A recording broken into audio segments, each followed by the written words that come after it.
These were our most heartwarming stories of 2022. In January, a Ring camera captured an older gentleman struggling as he made a DoorDash delivery. It made me super sad. I knew if that was my grandpa, I wouldn't want to see him working. Annabelle Stephens posted the video on social media and the comments poured in. Annabelle also gave him a generous $30 tip on a $21 order, and that was only the beginning. So that's kind of why I started the GoFundMe also, just because I wanted to help him. It started out very, very slow, but then once the word got out, it just skyrocketed. She raised over $74,000 for 71-year-old Carrie Judd. Super, super sweet man. There's a car. In May, Sarah Kleinhans geared up to meet her birth mom and half-sister. I wonder what she's feeling right now. She was anxious for the reunion, over 50 years in the making. It's super real. I just need a sip. Sarah and her half-brother were adopted by a family in New Hampshire from Korea when she was just 1. All they had was a locket with both their mom's pics and their baby pics inside. Sarah told KCBS's Jasmine Bell she hoped to connect for 53 years. Every year on my birthday, I think of you, every single year, and I look out and I go, are you alive? Are you thinking about me? After searching for 15 years, Sarah's half-sister Linda found her using 23andMe. She then used Facebook to connect. I'm so happy. I'm so grateful to you. I'm here. You're more beautiful in person. After meeting, Sarah showed Mom the locket she kept all these years. Oh, I found you. Sarah, a single mom, says she understands why her mom did what she did.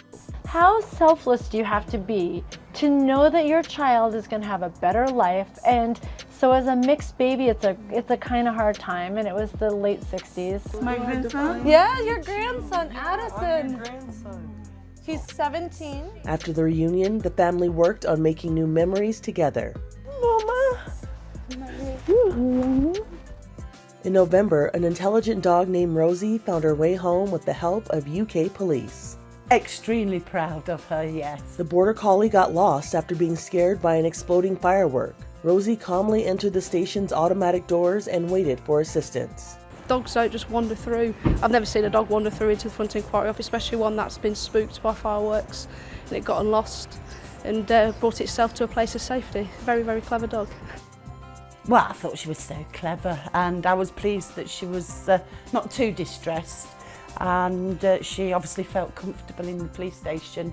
Thanks to Rosie's caller, police knew exactly who to call. They then reunited her with her human family. It was a big relief. We knew where she was, so I was grateful to the police and for a collar and a tag.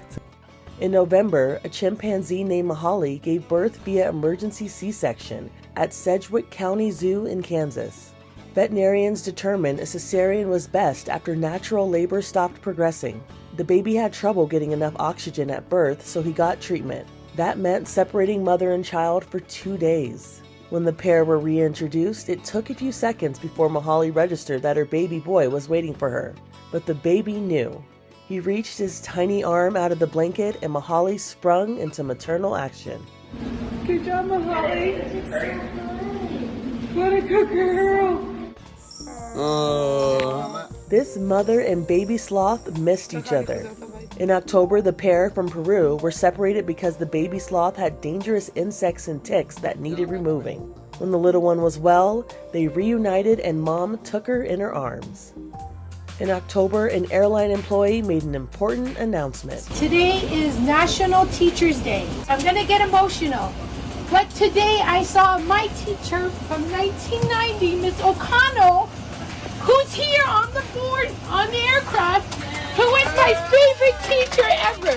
And I haven't seen her since 1990.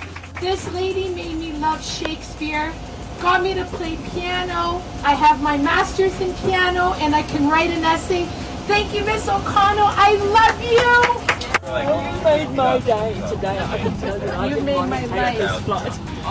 That's something. I love you. I love you too. It was very emotional. We both cried a lot.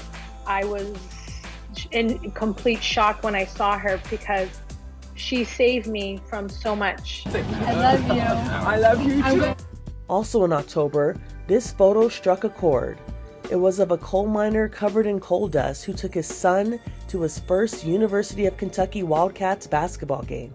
The coach of the Wildcats was so struck by the photo, he posted it online. I appreciate it because it's how my family got their start in this country. The American dream started in a coal mine in Clarksburg, West Virginia. That is pure love, one social media comment said, and this guy is what a real hero looks like. Isn't it neat for someone like that, who's a quiet, humble guy, to know people appreciate you? You're bringing light to a good man, a hard-working Kentuckian, a coal miner who does everything he can to make time for his family and his son.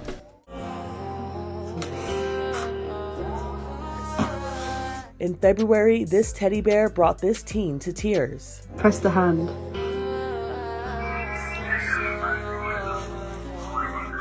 Taylor McCormick's present from her sister was a remembrance of her best friend Rodney. Rodney died in 2020. The custom bear contained a recording of Rodney's voice.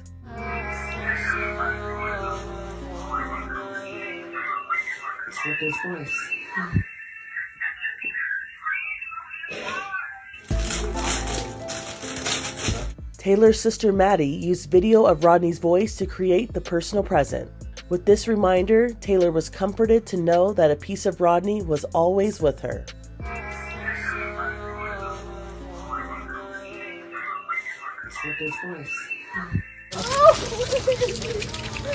In December, two sisters were reunited with their parents after going missing in the woods. Oh, my girls! All that time, the girls had a brave buddy watching over them, their golden retriever. He's just another family member looking out for his baby girls. Abigail and Cecilia Berg disappeared after playing with their dog Artemis in their yard. Playing in the woods and following Artemis, and when we got lost. Your mind just starts going to the worst places. I can't find my children. They play with my dog outside, and I've searched everywhere, and it's getting dark, and I don't know where they are. I jumped to, oh my gosh, like, did someone drive up here and take all of them? Please send someone quickly. I'm going through the house again. Okay. Abigail! Cecilia! For 5 agonizing hours, there was no trace of them. Police and volunteers scoured the woods, and Artemis never left their side. From what the girls tell us, they snuggled up with him to kind of stay in one spot and get warm. Then, good news. We heard over the walkie-talkies that they found him, and I collapsed. Cops brought the little girls home, and the family was reunited. I missed you. The sisters wandered over a mile from their house. Artemis had a starring role in their rescue. He started barking when he heard the searchers, making it much easier to find them. He wasn't leaving their side. Oh, my girls. For Inside Edition Digital, I'm Andrea Swindle.